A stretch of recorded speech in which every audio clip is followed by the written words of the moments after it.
The U.S. State Department has recently expressed disappointment at the Indian government's refusal to allow a delegation on religious freedom to visit the country this week. 3 delegates from the U.S. Commission on International Religious Freedom were scheduled to visit India, but they were not granted visas. One of those delegates is Father Thomas Reese, and he joins us now from our Washington, D.C. bureau. Father, thanks for joining us today. Good to be with you, Heather. What was the purpose of your delegation's scheduled trip to India?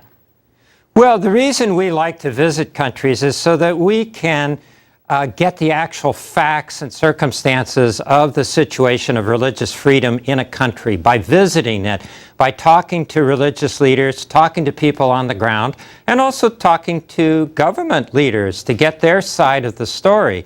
Our responsibility is to advise the President and the State Department on the situation around the world in terms of religious freedom.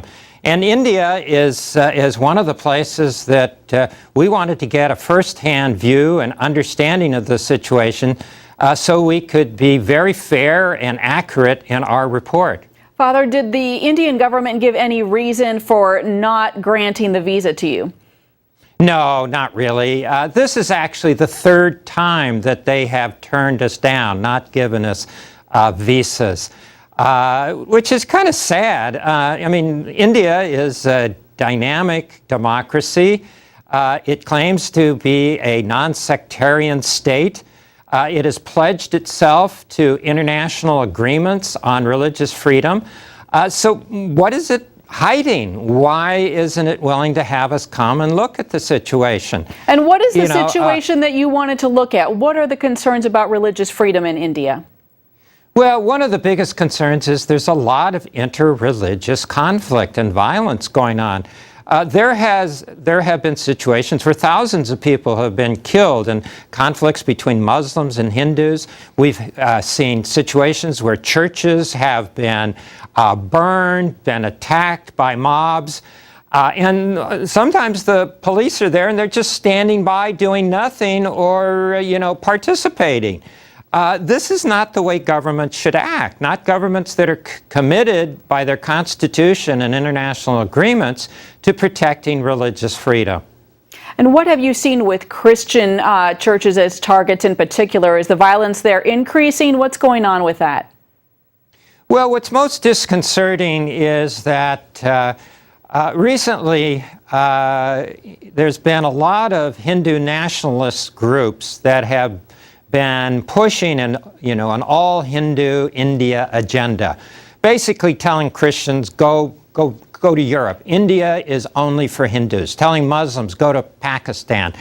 And so we've seen that kind of atmosphere, that kind of rhetoric encouraging radicals to attack churches, to disrupt religious services, to actually injure and rape people who, Christians and others who, don't follow the same faith they do.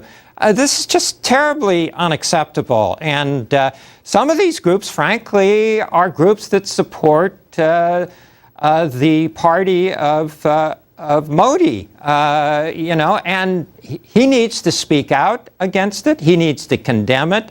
And not just in English to the international press, he needs to do it to his own followers in the local languages that they understand. What is your hope at this point going forward? You have not received visas. You've applied multiple times. What's the plan now? Well, our plan is to do our report to the best ability that we can. We have other sources of information, obviously newspaper reports, NGOs and other groups, religious leaders who come and visit us in Washington and report on what's going on there. We would have liked to have had firsthand personal contact with Indian people in their country and with their government and their religious leaders. But, we're going to do the best we can with our report, lacking that personal contact. All right, and Father, can you tell us a little bit more about these radical Hindus and their attacks on churches? I know our audience is especially interested in that. Well, it's really bad. One of the things, for example, is that, for example, if a Hindu decides he wants to become a Christian, okay, under international agreements and any concept of religious freedom, a person should be able to follow their conscience to either change their faith or keep their faith, whatever they want. But they're stirring up trouble frequently by saying, oh no, these people are being forced to become Christians, which is utter nonsense. And then so that riles up mobs and crowds to attack Christian churches and Christian ministers. This is the kind of thing that we're very concerned about. All right, Father Thomas Reese, a lot going on, a lot to pray about. Thanks for joining us.